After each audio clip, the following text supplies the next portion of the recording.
আজ ভিডিওটা দেখার পর কোথাও গিয়ে আপনাদের চোখের জলটা একটু চিকচিক করে উঠবে। পশ্চিমবঙ্গের বীরভূম জেলার একটি সরকারি স্কুল রাঙামাটি উচ্চ বিদ্যালয়, সেখানকার অঙ্কের শিক্ষক পরেশনাথ বাবু মানুষটি মেজাজি এবং নিয়মকানুনে খুব কড়া। তার ক্লাসে অবাধ্য হওয়ার সাহস কারণ নেই, কিন্তু ক্লাসের পেছনের বেঞ্চে বসে থাকা বিপ্লব নামের ছেলেটি যেন তার ধৈর্যের পরীক্ষা নেয়। ছেঁড়া জামা, উস্কো খুস্কো চুল আর মাঝে মধ্যে ক্লাসের মাঝে ঢুলুঢুলু চোখ। পরেশবাবুর কাছে বিপ্লব ছিল এক চূড়ান্ত অলস ও অমনোযোগী ছাত্র। একদিন অসহ্য হয়ে পরেশবাবু ক্লাসের মাঝেই গজরে উঠলেন, কাঠগড়ায়, বিপ্লব বিপ্লব, তুই কি সারা রাত যাত্রা দেখে বেড়াস? ক্লাসে এলেই তোর যত চোখ বুজে আসে। তোর বাপ মা কি তোকে শখ করে স্কুলে পাঠায় শুধু ঘুমানোর জন্য? পরেশবাবুর গলার স্বরে ব্যঙ্গ ফুটে উঠল। পুরো ক্লাসের ছেলেমেয়েরা হো হো করে হেসে উঠল। বিপ্লব মাটির দিকে তাকিয়ে রইল। তার চোখ ফেটে জল আসছিল, কিন্তু সে মুখে কিচ্ছুটি বলল না, শুধু ভাঙা গলায় বলল, স্যার, আমার ভুল হয়ে গেছে, আর কখনো হবে না। পরেশবাবু ঠিক করলেন আজ স্কুল ছুটির পর এই ছেলের বাড়ি গিয়ে ওর অভিভাবককে কড়া কথা শুনিয়ে আসবেন। লাল মাটির অন্তরালে লুকানো সত্য। স্কুল ছুটির পর সাইকেল নিয়ে চুপি চুপি বিপ্লবের পিছু নিলেন পরেশবাবু। দেখলেন বিপ্লব তার ভাঙাচোরা বাড়ি না গিয়ে সোজা চলে গেল বীরভূম স্টেশনের কাছে একটি ইটভাটায়। সেখানে গিয়ে সে স্কুলের ব্যাগটা একপাশে রেখে দুটো গায়ে একটা ছেঁড়া গেঞ্জি জড়িয়ে নিল। তারপর প্রচণ্ড গরমে সেই ছোট ছোট হাতে ইটের ছাঁচ তুলতে শুরু করলো। অবাক হয়ে পরেশবাবু ভাটা মালিকের কাছে খোঁজ নিয়ে জানতে পারলেন এক রূঢ় সত্য কথা।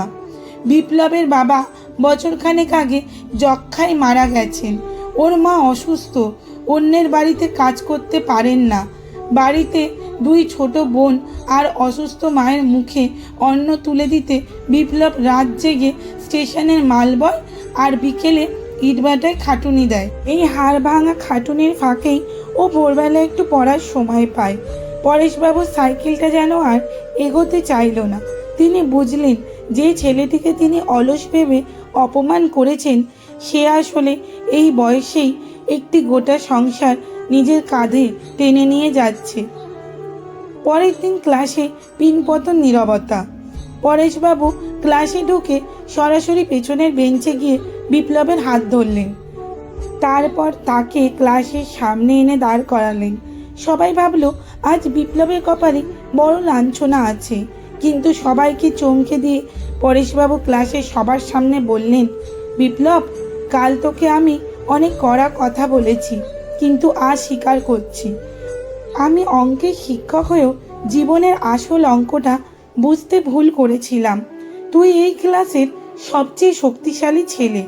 যে লড়াই তুই লড়ছিস তা করার সাহস আমাদের মতো বড়দেরও নেই।